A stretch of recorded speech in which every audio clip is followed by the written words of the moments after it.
بسم اللہ الرحمن الرحیم۔ السلام علیکم ورحمۃ اللہ وبرکاتہ۔ معزز سامعین کرام، دولت کا وظیفہ لے کر حاضر ہوا ہوں، اور ایک ایسا عمل جس سے ہر مشکل آپ کی دور ہو جائے گی، ہر مصیبت آپ کی ختم ہو جائے گی، اور ہر مشکل سے آپ کو نجات مل جائے گی۔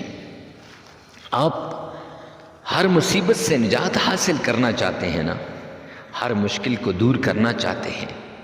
کیوں؟ اس لیے کہ آپ پریشان ہو چکے ہیں، کہیں دولت کی وجہ سے، کہیں رزق کی وجہ سے، کہیں بیوی بچوں کی وجہ سے، کہیں اولاد کی وجہ سے، معزز سامعین کرام کہیں کاروبار کی وجہ سے۔ تو آئیے نا، یہ ایک عمل کیجئے۔ یہ ایسا عمل ہے کہ اس عمل کو کرنے کے بعد آپ کی مشکلات آسان ہو جائیں گی، مصیبتیں ختم ہو جائیں گی، مصیبتوں سے آپ کو نجات مل جائے گی۔ معزز سامعین کرام، جب مشکلیں آتی ہیں، مصیبتیں آتی ہیں، پھر ساتھ پریشانی بھی آتی ہے۔ جب پریشانی آتی ہے تو پھر ساتھ ڈپریشن بھی آتا ہے۔ ہر وقت انسان ڈپریشن کا شکار رہتا ہے۔ جب ڈپریشن آتا ہے تو ساتھ بے سکونی بھی آتی ہے۔ نہ گھر میں جی لگتا ہے، نہ باہر جی لگتا ہے، نہ آفس میں جی لگتا ہے، کسی جگہ انسان کا جی نہیں لگتا۔ معزز سامعین کرام، تو یہ وہ عمل ہے جس سے آپ کی مشکلات ختم ہو جائیں گی، مصیبتیں ختم ہو جائیں گی، تکالیف دور ہو جائیں گی۔ کیوں آپ کو بتا رہا ہوں؟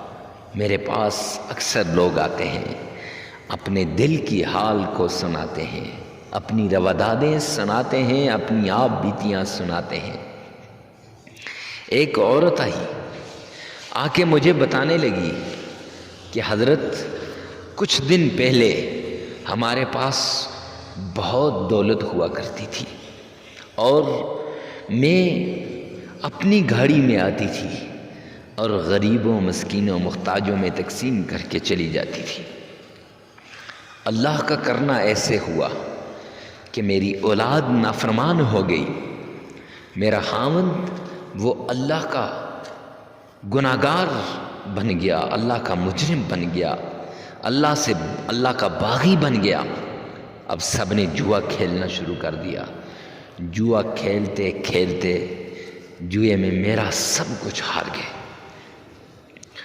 آج کیفیت یہاں تک پہنچ چکی ہے، جس جگہ کھڑے ہو کے میں لوگوں کو دیا کرتی تھی اللہ کے نام کا، آج جب وہاں کھڑے ہو کر مانگنے کے لیے میں نے ہاتھ پھیلایا، مجھے کہنے لگی، مفتی صاحب اللہ کی قسم اٹھا کے کہتی ہوں، زمین پھٹتی نہ تھی، میں بیچ میں اترتی نہ تھی۔ میرا جی چاہتا تھا زمین پھٹ جائے اور میں بیچ میں اتر جاؤں۔ معزز سامعین کرام، رونے لگی، زاروں قطار رو دی ہے، اور کہتی ہے، مفتی صاحب کیا میری اولاد بھی فرما بردار بن جائے گی؟ کیا میرا خاوند بھی جو اللہ کا باغی بن گیا ہے وہ اللہ کا فرما بردار بندہ بن جائے گا؟ اور کیا میرے گھر میں بھی وہ دولت واپس آئے گی اور مجھے بھی اللہ گھر دے گا؟ معزز سامعین کرام، جب اس کی آہیں، جب اس کی سسکیاں، جب اس کی رونا دیکھا، آہیں سنی، سسکیاں دیکھی، اللہ کی قسم کر کے کہتا ہوں کہ بے ساختہ آنکھوں سے آنسو جاری ہو گئے، برداشت نہیں ہو رہی تھی۔ یہ تو میں نے ایک عورت کا ایک چھوٹا سا واقعہ سنایا ہے، ایسی ہزاروں عورتیں آتی ہیں۔ اب میں نے اس عورت کو یہ عمل دیا، پہلے تسلی دی، کچھ مدد بھی کی۔ اکثر ہمارے پاس کچھ آتے ہیں، ان کو میرے اللہ نے جو مجھے توفیق دی ہوتی ہے اس کے حساب سے مدد بھی کر دیتا ہوں۔ معزز سامعین کرام، یہ اس لیے کہہ رہا ہوں کہ اگر کوئی اللہ والا کسی غریب فقیر کی مدد کرنا چاہے تو معزز سامعین کرام، ہمارے مفتیوں کا پینل یہ مدد بھی کرتا ہے۔ تو آپ ہمارے اکاؤنٹ میں بھیج سکتے ہیں، آپ کا نام بھی پتہ نہیں ہوگا، اور اللہ والوں کی مدد بھی ہو جائے گی۔ معزز سامعین کرام، چلتے ہیں عمل کی طرف۔ تو مفتی کے آپ یہ جو وظیفے ہیں سن رہے ہیں دعا ود وظائف چینل پہ، تو معزز سامعین کرام اگر پہلی مرتبہ ہیں تو چینل کو سبسکرائب کرنا نہ بھولیے گا، کیونکہ آپ کے سبسکرائب کرنے سے دکھی انسانوں کا درد، دکھی انسانوں کی آواز آگے پہنچ جاتی ہے اور دکھی لوگوں کا درد لوگوں تک پہنچ جاتا ہے۔ معزز سامعین کرام، اور ہر وظیفے سے پہلے اجازت کی ضرورت ہوتی ہے، تو اجازت کے لیے کمنٹ سیکشن میں یہ لازمی لکھے گا، یا اللہ تمام مظلوموں کی مدد فرما، تمام لوگوں کی مدد فرما۔ معزز سامعین کرام، تو اب چلتے ہیں وظیفے کی طرف۔ وظیفہ کچھ یوں ہے کہ آپ نے وظیفے سے پہلے 4 شرائط ہیں، یہ غور سے سننی ہے۔ پہلی شرط، اللہ کے نام پہ کچھ نہ کچھ جتنا ہو سکے وہ صدقہ کرنا ہے۔ دوسری شرط، پرندوں پر نباتات جماعتات یعنی چھت کے اوپر آپ کچھ نہ کچھ ڈال دیجئے، اور اس نیت سے ڈالیے کہ اللہ کی مخلوق جو بھی کھا لے اس میں سے، اب وہ بھی صدقہ میں کے زمرے میں آتا ہے، وہ بھی کرنا ہے۔ اور آپ کو پتہ ہے حدیث پاک میں آتا ہے صدقہ جو ہے یہ بلایا کو ٹال دیتا ہے، آنے والی مصیبتوں سے چھٹکارا دیتا ہے۔ تو تیسری جو سب سے بڑی شرط یہ ہے کہ آپ نے تنہائی میں وظیفے کو کرنا ہے، خلوت میں وظیفے کو کرنا ہے، اکیلے میں وظیفے کو کرنا ہے، 2-4 لوگوں کے سامنے نہیں کرنا۔ اور چوتھی شرط یہ ہے کہ پورے یقین بھروسے کے ساتھ آپ نے اس عمل کو کرنا ہے۔ معزز سامعین کرام، اب آپ نے کسی بھی نماز کے بعد اس عمل کو کر لیں، دولت کا یہ عمل ہے۔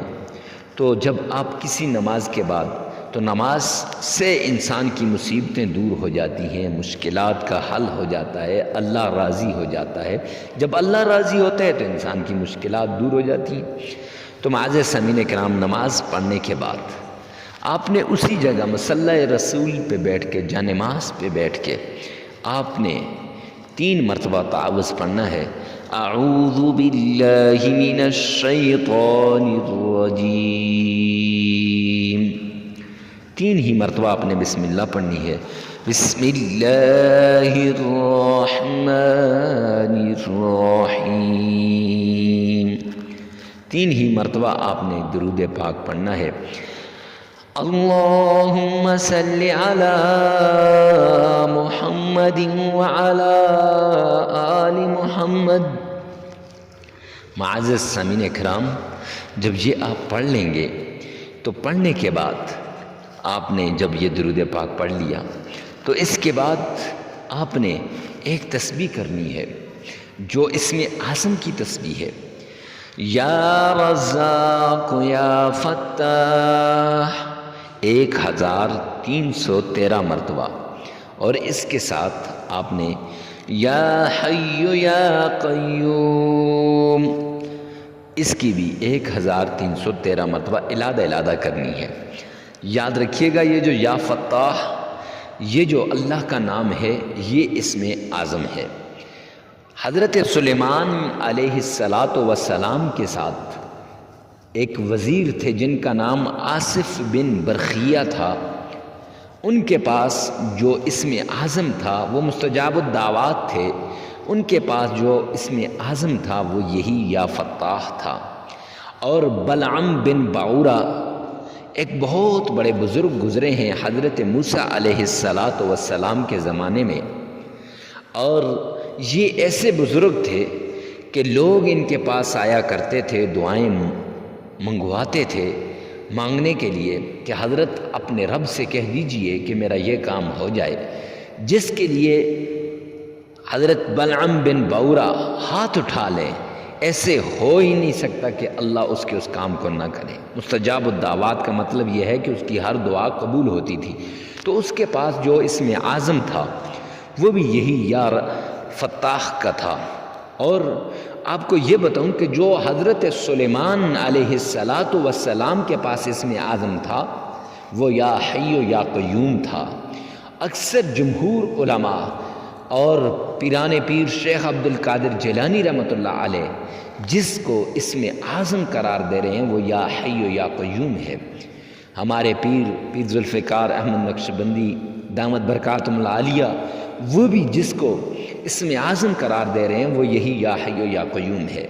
تو آپ نے دونوں کی تسبیحاں یا رزاق و یا فتح 1313 مرتبہ اور یا حی و یا قیوم 1313 مرتبہ آپ نے پڑھنا ہے۔ اب اس کے بعد 3 مرتبہ درود پاک پڑھیے گا اور معزز سامعین کرام 33 مرتبہ استغفار کیجیے گا۔ اب یہ عمل 7 دن لگاتار آپ نے کرنا ہے۔